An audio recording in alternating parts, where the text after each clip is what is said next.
theme of this should be kind of how my involvement as a college student impacted me. And when I had the chance to visit with students and encourage them to get involved on campus, it's something that I'm really passionate about because campus involvement really, truly changed my life in so many ways, from the work that I do, but also just being able to achieve my goal of getting a degree. And so when I first arrived at my undergraduate institution, it was Illinois State University, I had absolutely no idea what I was going to be doing at college. I had the feeling that so many of the peers that were next to me seemed to have a much better handle on how to successfully navigate the university than I did, and I couldn't understand why. And I've since learned over the years about the unique challenges that first generation students can have. And my own undergraduate experience, kind of once I gained some of that knowledge, starts to make a little bit more sense to me. I was a first generation student. I had selected the choice of my university, Illinois State, because my best friend at the time was going there, Doug. And I had no idea what I was going to major in, what I wanted to do for a career.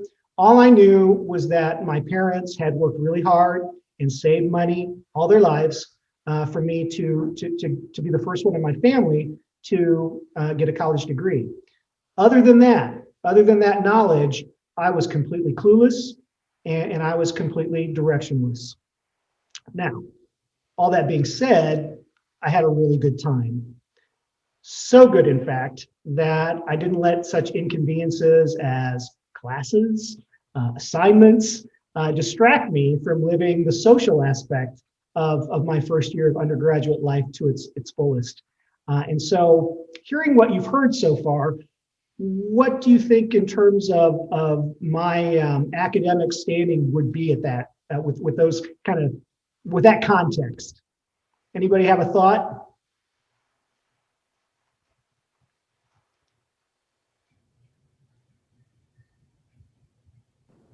I'd assume your GPA might not have been the best.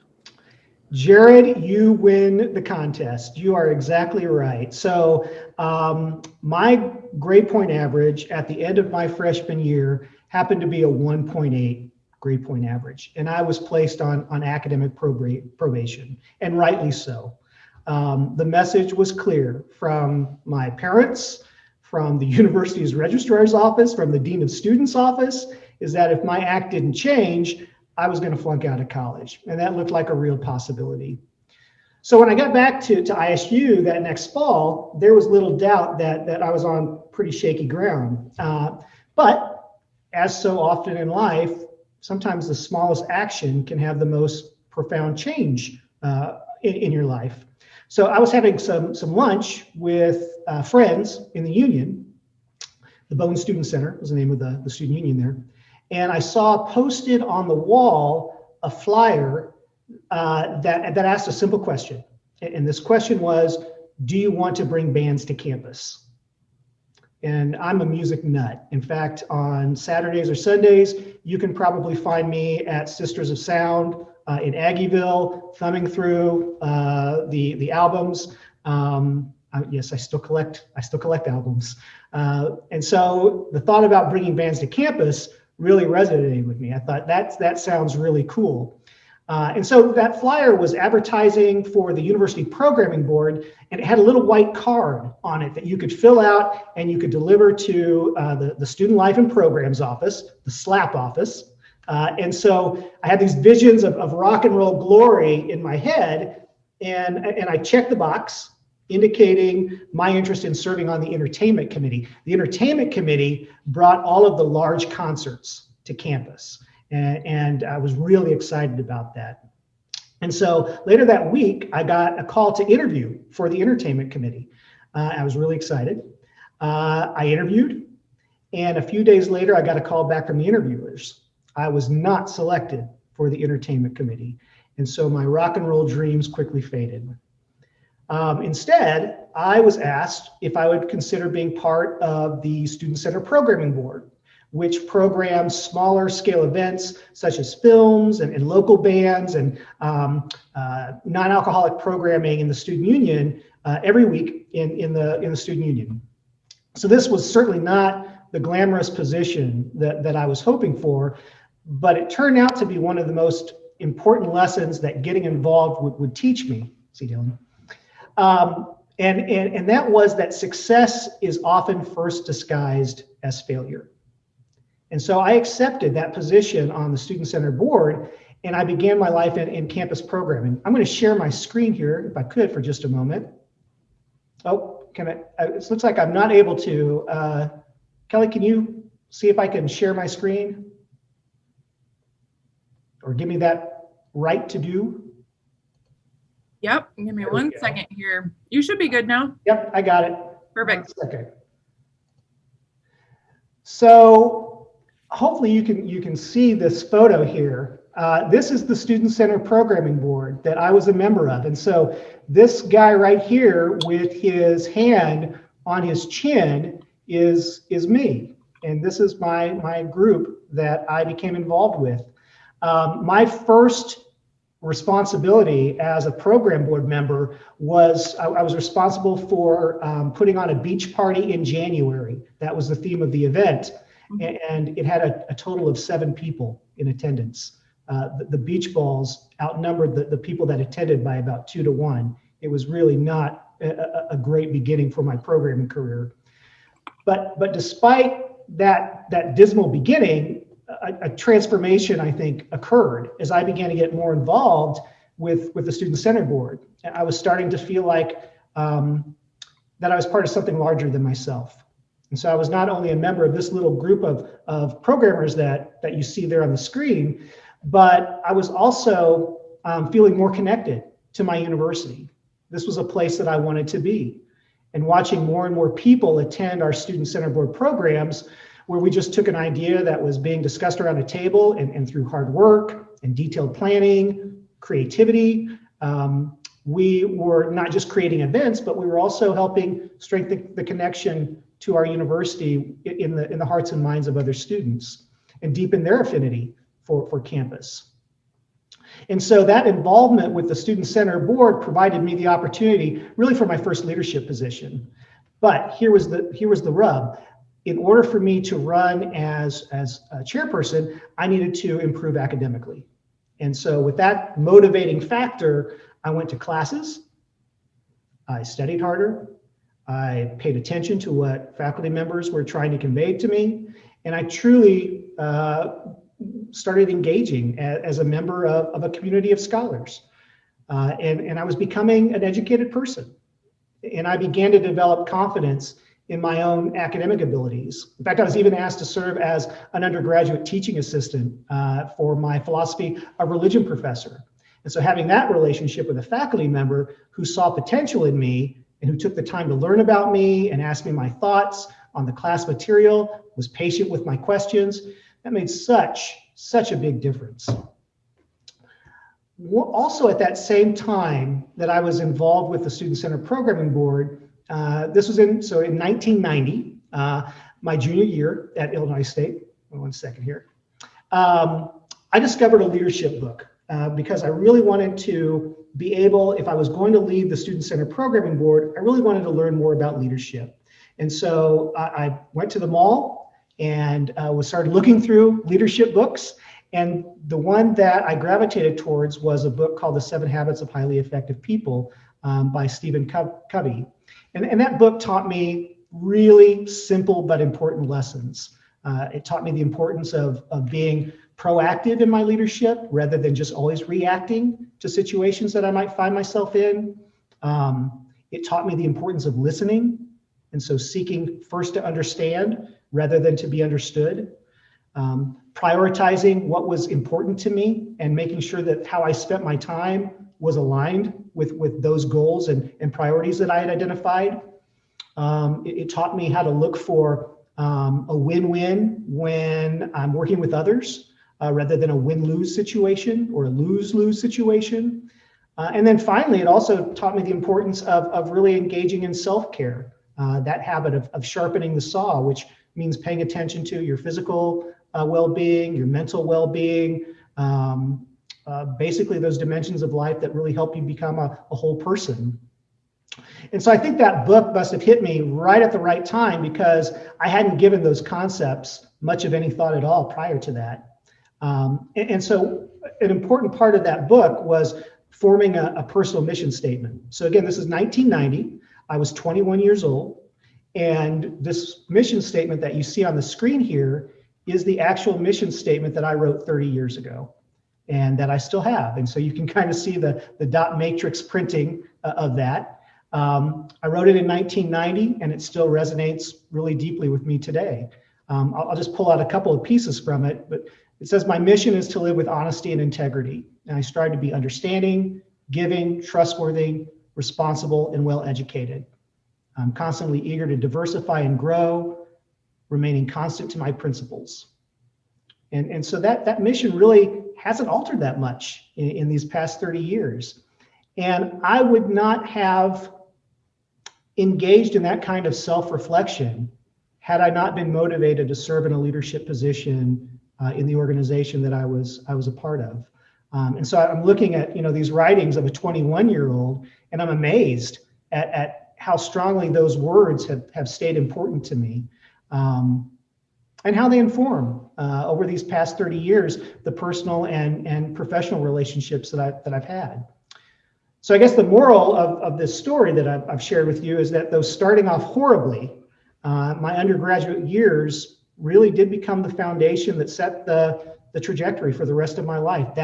And I truly believe in my heart of hearts that my higher education journey would have ended far too soon, far too abruptly, had it not been for filling out that little white card in the student union and getting involved on campus. It changed my life and continues to impact the life that I live. I'll stop there and see if you have any questions or thoughts, and I'd love to learn about your leadership journey and your involvement, and any questions that you might have.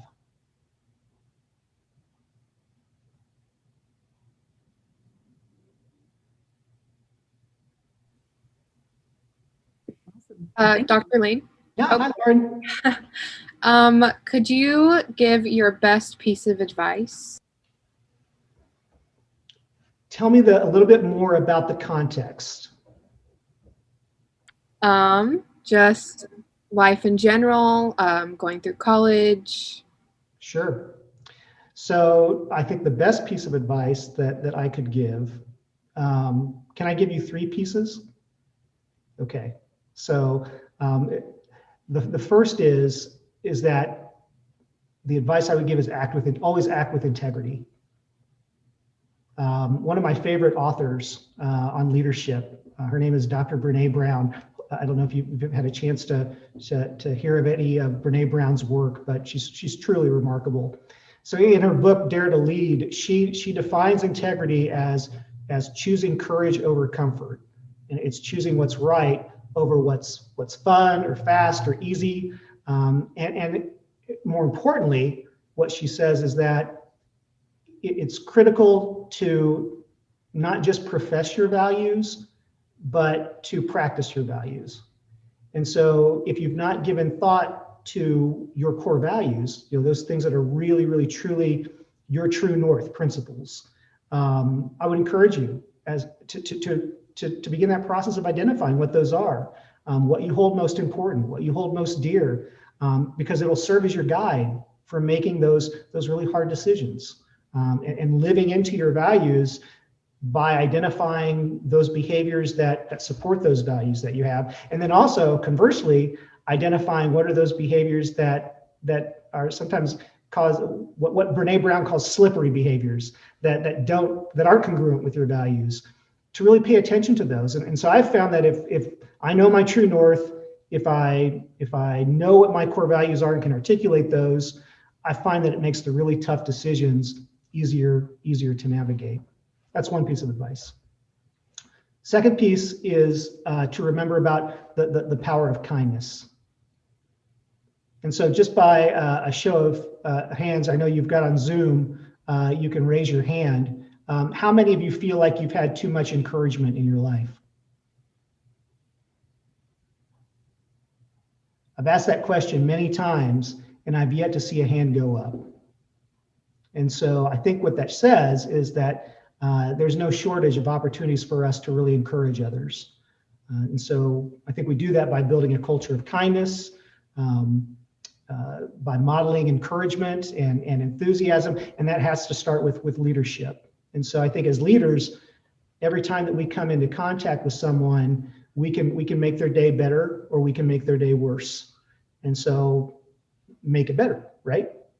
And it can be as simple as writing a thank you note, genuinely acknowledging people when you walk past them. Those simple acts in terms of spreading kindness, I think, is really important. And then the third piece of advice that I would give is to always remember that relationships matter. And they are really the foundation, I think, of true leadership. How we nurture the relationships that we have with others. And so, like, for example, when I say I have a good relationship with you, what I'm saying is that I have a level of comfort with you that is based upon my past interactions with you. And I have a good sense of how you're going to react to something. And that feeling of comfort really is just defined as trust. And that trust, that gets built bit by bit over time through our interactions, how we display courtesy to each other, how we display understanding, kindness, honesty, how we keep commitments with each other. And so if you think of those actions as deposits within another person's emotional bank account, our goal should be to build deposits with others. Because in relationships, you're also going to have withdrawals, right? You're going to have disagreements, you're going to have misunderstandings. But if you've been focused on engaging in kindness, engaging in trust building type of behaviors with others, then hopefully the amount of the deposits that you have with someone else is going to far exceed the deposits that might occur. So act with integrity, remember the power of kindness, and remember that relationships matter. That would be my 3 pieces of advice. I hope that answered your question, Lauren. Dr. Lane, did you have a great, amazing mentor as a student?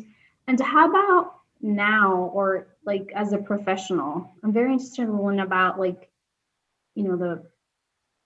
mentors or just your best mentor that you've had, and what qualities and type of support did he or she provide to be a great mentor to you? Yeah. So actually, in that picture that I have on screen, and I'll stop sharing my screen after this, but I can actually show you one of them on the screen here. So if you can see where my arrow is at, this lady here, her name is Tina. And Tina was the graduate assistant for the Student Center Board. And Tina was the one that introduced me to the field of student affairs, of student life. And she saw through my involvement and passion about getting other students involved on campus that she said, there's a field that you could work in that you might want to take a look at. There's a degree program, a master's degree program that you might want to take a look at. And she shared with me the master's program in higher education administration that was at the university at the time, and really took an interest in seeing me apply for that and learning more about graduate assistantships. That was a piece of the story that I didn't tell you, is that actually when I became a graduate assistant at Illinois State, guess what committee I was able to serve as the graduate assistant for? It was the entertainment committee, the committee that brought all of the big concerts. So my rock and roll dreams came true. And I was able to remember, success is often first disguised as failure. And so Tina I would say Tina was probably my first mentor, I would say. And then certainly in my second position that I had it was at Minnesota State University Moorhead, my mentor was my supervisor. She was the director of the student union at Minnesota State. Her name was Karen Maynard Mealand. And I learned just a tremendous amount from her in terms of kind of some of those three lessons leadership lessons that I shared with you, especially in regards to the importance of nurturing relationships, and that leadership really, that relationships are the currency of leadership.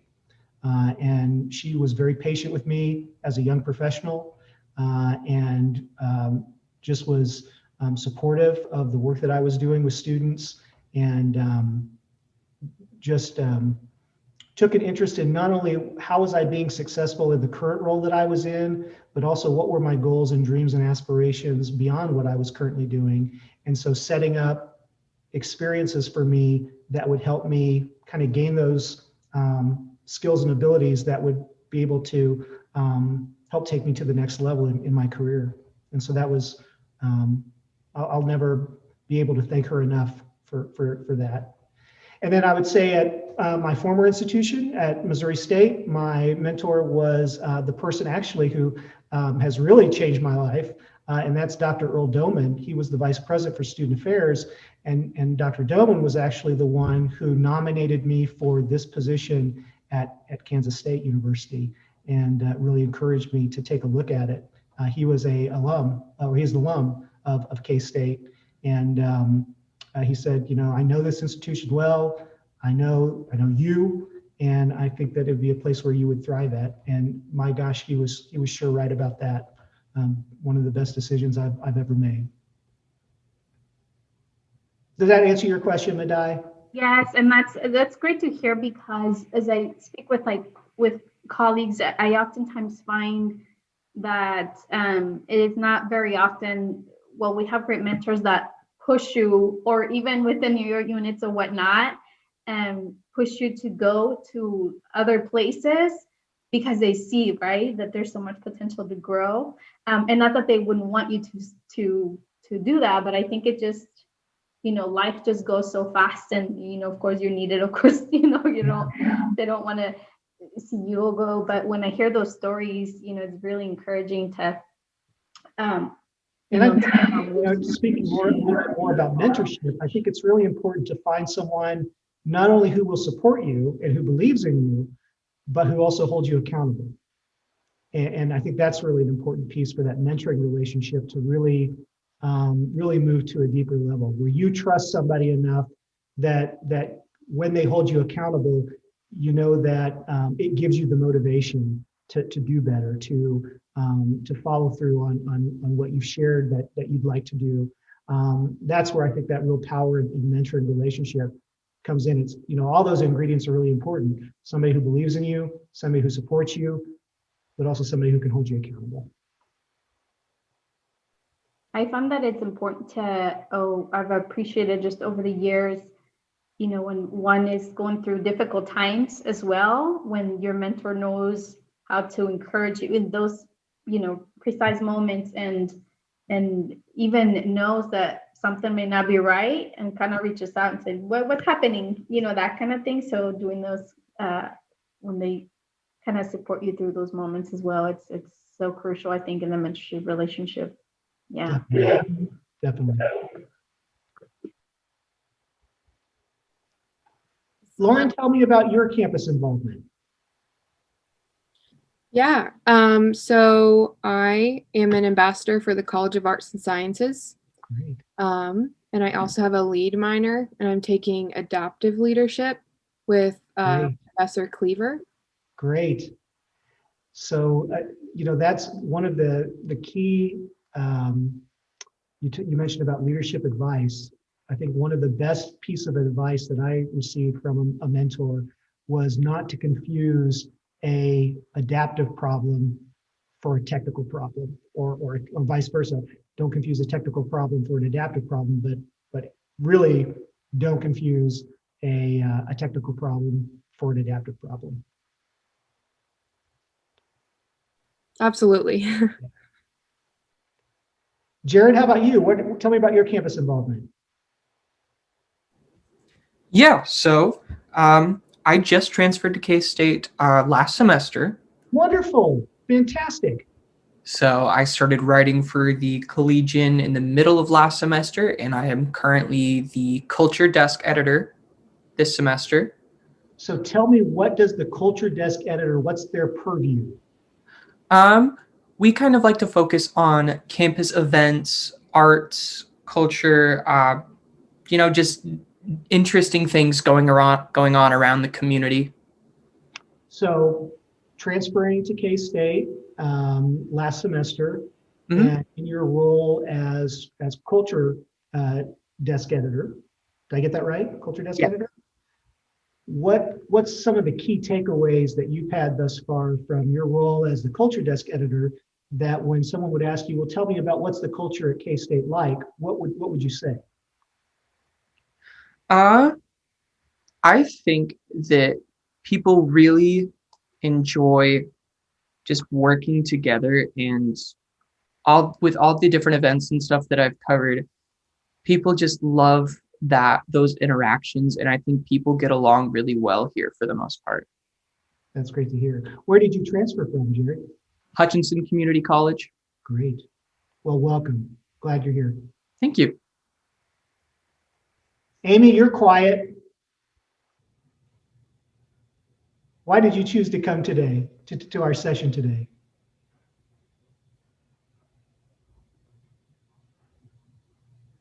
Are you there? She may have had a student step into her office for a moment Okay. too. Well, Dr. Lane, I have a question for you that Sarah wanted me to ask, since she wasn't able to join us. So, knowing that this picture was taken a long time ago, what if you could go back and be this student again? What's something that you would do different? What would you keep my hair?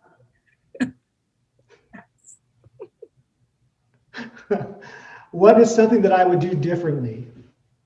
Oh gosh, there's so many things that, I think that, so things I would do differently prior to when I got involved on campus, Kelly? Could be either before or even after you got involved.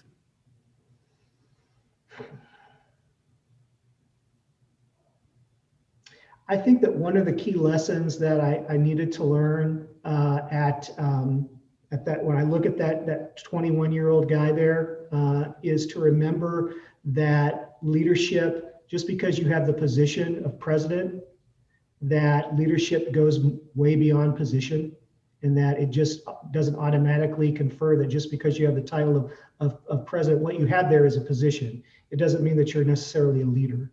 And so I think that's probably one of the things that I would try to tell that young man at 21, is to remember that the position, having the position, is just the first step. Now the real work begins, in that developing relationships, setting a vision, trying to make sure that team that we saw there in the group is all buying into the values and the mission and the vision of the organization. I think I knew a little bit of that at that time, but certainly I was learning as I was experiencing that. And that's the whole great thing, I think, about being involved in a student organization while you're on a college campus, is that it is a learning laboratory to learn those skills and abilities that are going to help, that'll help inform your leadership as you take on additional responsibilities and roles as you go through life. Yeah, that's awesome. Any other questions from folks? I've got more, but I want to make sure that other folks have a chance to ask questions too. I've had one, but my dog keeps barking, but he stopped. My child here. Dr. Lane, so you told us your story about not moving forward in the entertainment committee. So maybe that, you had some feeling of rejection or so, but have you either, in the years after, or as a grad student or even as a professional, felt excluded, discriminated against? And how did you, if so, maybe not, but if so, how did you face that situation, or did you reach out to anybody if that has ever happened to you? I think, being a white cisgender male, I didn't experience a lot, I would think, of discrimination, or that at least that I was cognizant of. But I recognize, I think, especially as you look in that picture that I shared with you, I think another piece to that picture that tells us, if you look, it's a pretty homogenous group, right? There's one African American student, and I can tell you that there was more than one African American student at Illinois State's campus at that time. And so, diversity of involvement is something that's been really important to me. Of how do we make sure that every student feels like they have an opportunity to get involved, and that when they decide to get involved, they truly feel like they are included, and that their voice matters, that they belong. All of those key responsibilities that I feel like I have as Vice President for Student Life, ensuring that students know that they belong, that they matter, that they have a high quality experience, that they have an increased sense of well-being. All of those have really come from those experiences that I've had as throughout my higher ed leadership journey, I guess, and started right there at that time in life. The reason I would ask is I have seen, I've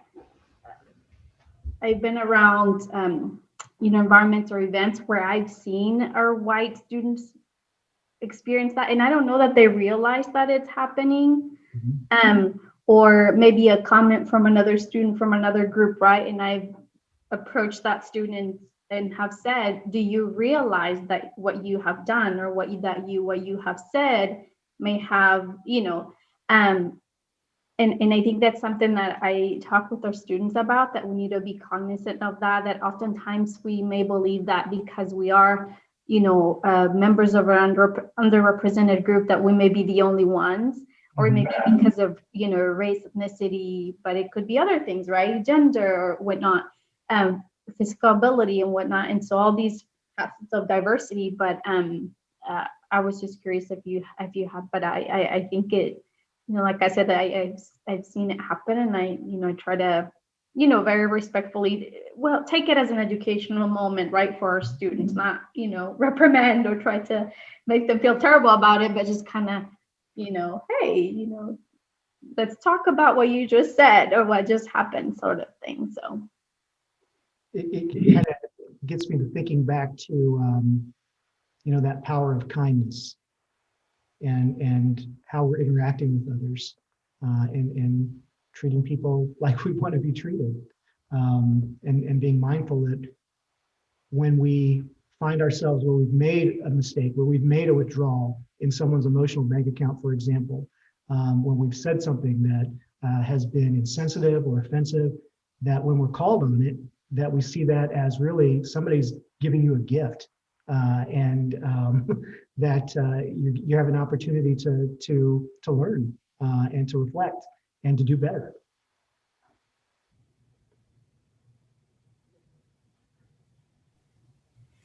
That's a good reminder, Dr. Lane.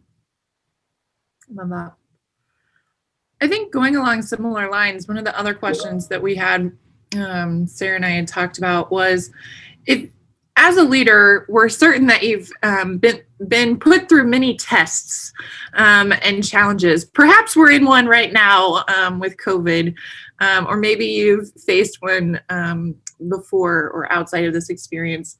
What was that experience like, being tested as a leader, and how do you work through that, knowing that a lot of people are counting on you and are listening to you and kind of watching what happens? That's a great question, Kelly. So I can't help but think about the current times that we're in right now, in terms of how, in my role, helping the university navigate successfully through an unprecedented pandemic. I did not receive necessarily, there was no class that I took in my master's program that was handling Pandemic 101. And so it's been a learning experience. And it's been, there's challenging at times, but it's also been one of the most rewarding times that I've worked in higher education.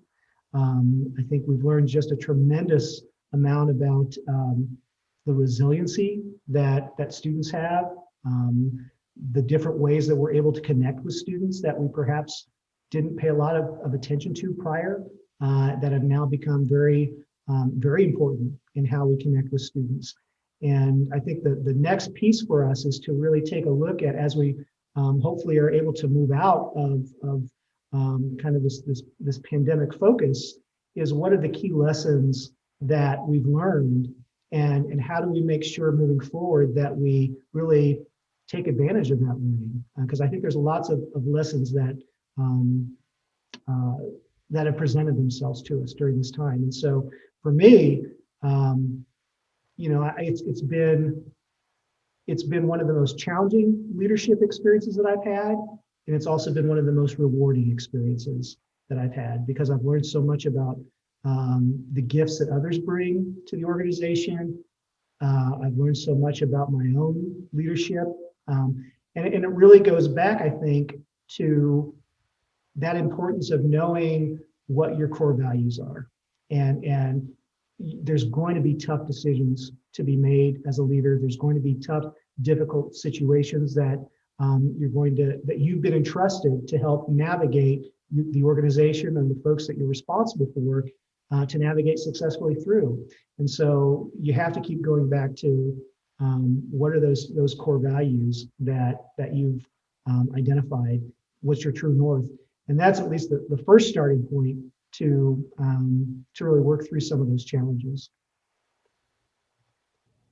I think about our division of student life. We've spent a lot of time focused on what are our core values, what are our true north, and we've come up with 3 of them, and that's care, community, and collaboration. And those 3 core values, I think, have really helped us as we've moved through some really difficult times over this past year. Yeah, I know I have relied on those core values quite a lot in the last year, so glad we have those.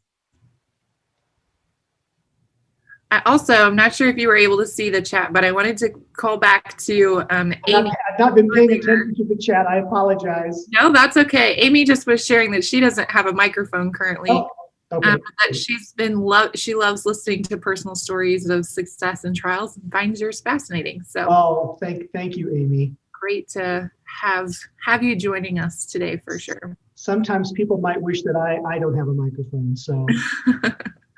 I can't imagine. Any other questions from folks? Ashley, I didn't get a chance to say hi to you. How are you? I'm doing good. How are you doing today, sir? I'm doing well, thank you. Good. All right. Thomas, sorry, Madai, do you have another question? No, I was I think you mentioned that you will be posting this on the TISI website, and so that we can share with our students. Yes, absolutely. So Sarah will share the recording on our YouTube channel. Yep, and you'll be able to share it from there too. And I know that there's a collegian photographer currently in Dr. Lane's office, or was previously. Dylan left just a little while ago. It was great to visit with him. Yeah. And I know that the collegian will also have an article of some sort that they'll be sharing as well. So excited for that. Well, I know that people's time is precious, and I just want to thank you for giving me the gift of your time. I really appreciate it, and I'm honored by you doing so. Thank you. Yeah, absolutely. Dr. Lane, as we wrap up, is there any last piece of advice, thing that you would share with all of us as we walk away from this? What's one thing we can do today to take a step in the right direction of our own leadership journeys? find some time for reflection. Find some time to pause and take a breath and take in all that you've accomplished, all that you've been working through, the successes that you've had in what have been truly one of the most trying times that I've ever experienced in my 51 years. It's really important for us to really reflect on this experience and to think about the growth that has occurred. And that's not to minimize the sense of loss that's occurred over this past pandemic, because that loss is real. But to really think about and remember and reflect upon the way we've grown personally, and that notion again of resiliency, because those experiences are going to carry us on throughout our lives, and we'll be able to draw on that strength that we demonstrated as we continue to move forward and face future challenges. But it's tough to do that if you don't take the time to really reflect on it. And that's the piece of advice I would have, is take a few moments out of your day and really think about what you've accomplished and celebrate that. That's awesome. Such a great piece of advice. And what a great time to be able to do it. We're going to give you back 15 minutes of your day. This was originally scheduled for an hour. So we're going to gift you these next 15 minutes into your schedule to do just that. Take some time and reflect on what you've been through and what you want to be doing moving ahead. So thank you, Dr. Lane. Thank you, everyone, for joining us. We will have this series continuing over the next several weeks for the rest of the semester. So keep an eye out on K-State Today for other upcoming speakers that will be coming and joining us. And then also just a quick plug for a couple of our other programs. We have a new series also called Thursdays at 3, which is our leadership development series. Tomorrow, that session will be all about how to connect your leadership experiences and your college experiences with the job hunt, and looking at how can you really leverage your experience in that search. And next week, we'll have a guest speaker from Oklahoma State University who will be talking about how to take civic action when you see an issue in your community or in your larger state or national or global society. How do you take action and how do you take steps to make a difference in that? So check back every week for our Thursdays at 3 session. And those are also typically on K-State Today and in the university calendar too. So make sure to check those out. All right. Awesome. Thank you again, Dr. Lane. And thank you, everyone. Enjoy your day.